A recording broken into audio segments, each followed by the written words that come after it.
goals, 20 to Collingwood. 9 goals, 23.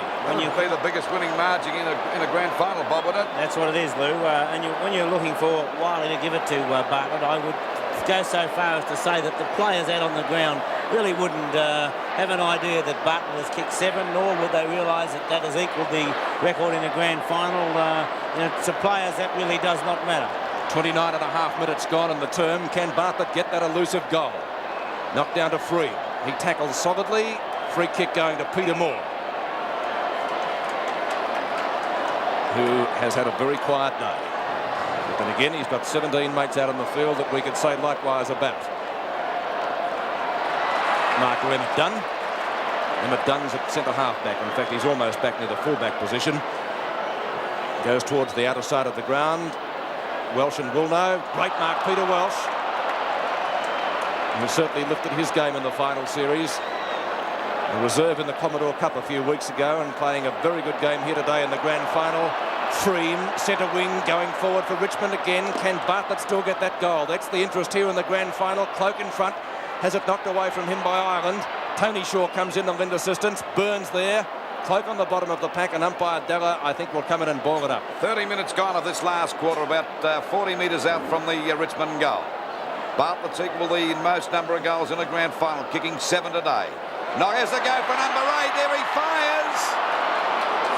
By golly, he was close to breaking the record as he kicked a point there. And the crowd were on their feet because that's the only interest in this game at the moment. The booing, good-natured hooting by the crowd. That's right.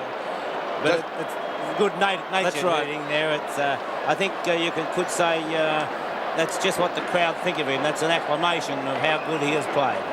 30.5 minutes gone of the last quarter, and the grand final's in the bag for the Tigers. Out it goes now towards Lee and Moore. Moore knocks it away. Francis Burke is coming down to the forward line. He's going to be in the action too, I should imagine. And there'll be a ball up at centre half forward. Kevin Bartlett's away from Magro down there. I wonder whether they can get it out before time runs out. Could go for about 32 minutes this quarter. Moore missed that. He's had a bad day today as Olsen is grabbed, didn't have the ball, and Olsen will take the free kick. Olsen at centre field, ready to drive Collingwood back into attack. Out it goes to Billy Picken. Picken's out there on that half forward line, about 65 metres out from goal. Goes for a short pass and finds the Collingwood skipper in position. A little bit hesitant at that time, decides to go back for the kick, but he's a long way out. Would be about 50-odd metres out from goal. 31.5 minutes gone. Kicked by Shaw up there to the full forward zone. There's Davis going for a snap at goals. He might have put this through as a through for 1 point. It's out of bounds, or out of bounds it is. So it's 23 goals, 21 of 159 Richmond to Collingwood, 9-23-77. As we wait now for Richmond to bring the ball back into play. Michael Malthouse to take the penalty kick. Guarantee the Collingwood players will be pleased when this game's over. Lee and Moore again. Shaw trying to break through the pack. He goes down. Umpire still calls play on, and he's going to ball it up out there on Collingwood's half forward line. This time it's only about 45 metres out from their goal.